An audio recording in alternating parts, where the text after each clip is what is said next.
নমস্কার বন্ধুরা, আজকে আমি ব্লগটা শুরু করলাম আমার বাপের বাড়ি থেকে।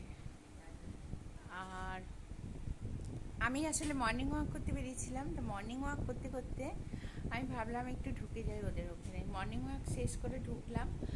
আর আমার বাপের বাড়িতে দেখো, এই আলমারিটা পুরো সেগুন কাঠের তৈরি। আমার বাবা কলকাতা থেকে ডিজাইন করে এই আলমারিটা তৈরি করিয়েছিল। আর টাও দেখতে পাচ্ছ, পালঙ্ক, এটা পঞ্চফনা। আর এটাও ওই কলকাতা থেকে সেগুন কাঠের তৈরি করিয়ে আনিয়েছিল। এই দেখো ডিজাইনটা।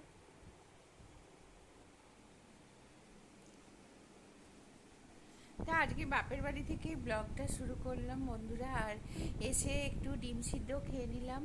সকালে এসে ডিম সিদ্ধ খেয়ে নিলাম। আর এই যে আমার ছোদ্দাকে দেখলে। আর এই যে দিদি বসে সকালবেলা উঠেই মোবাইল নিয়ে ঘেটে চলেছে। আর আমার ভাইজি এসছে, ভাইজি শুয়ে আছে, ওকে আর দেখালাম না।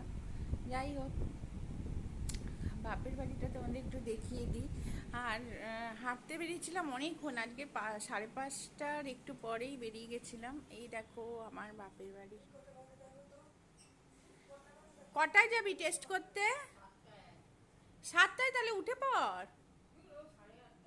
ও, আর দেখো তোমাদের কেমন লাগছে আমাদের বাপের বাড়িটা,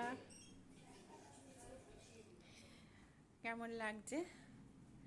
আর এই দেখো, আমার মতো ওদেরও শখ গাছ লাগানো। কি সুন্দরভাবে গেছে দেখো মানি প্ল্যান্টটা, কত সুন্দরভাবে গেছে মানি প্ল্যান্টটা। আর এই পাশে হচ্ছে, এইখান থেকে আমি বিড়ালদের খেতে দিতাম জানো। আর এই দেখো আমার বাপের বাড়িতে, এই দেখো আমার কিটু ঘুমাচ্ছে। এই দেখো, কি রে, কি ব্যাপার কি?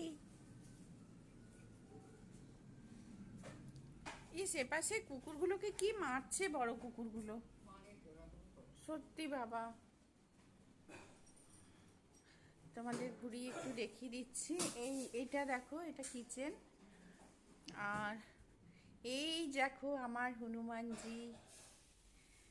আর এটা আর একটা রুম, ওই পাশ দিয়ে ব্যালকনি যাচ্ছে। আর এই এই আলমারিটা আমার মা আমাকে দিয়েছিল। তা এটা না আমি আর নিইনি, এখানেই রাখা আছে। কারণ আমার না এটা নিয়ে যেতে আসলে আমি ভাবলাম থাক বাপের বাড়িতেই। যাই হোক, আর এই যে, আর আমার বাবা মার ফটো দেখো, আমার মা, আমার বাবা। তা ব্লগটা কেমন লাগলো আজকে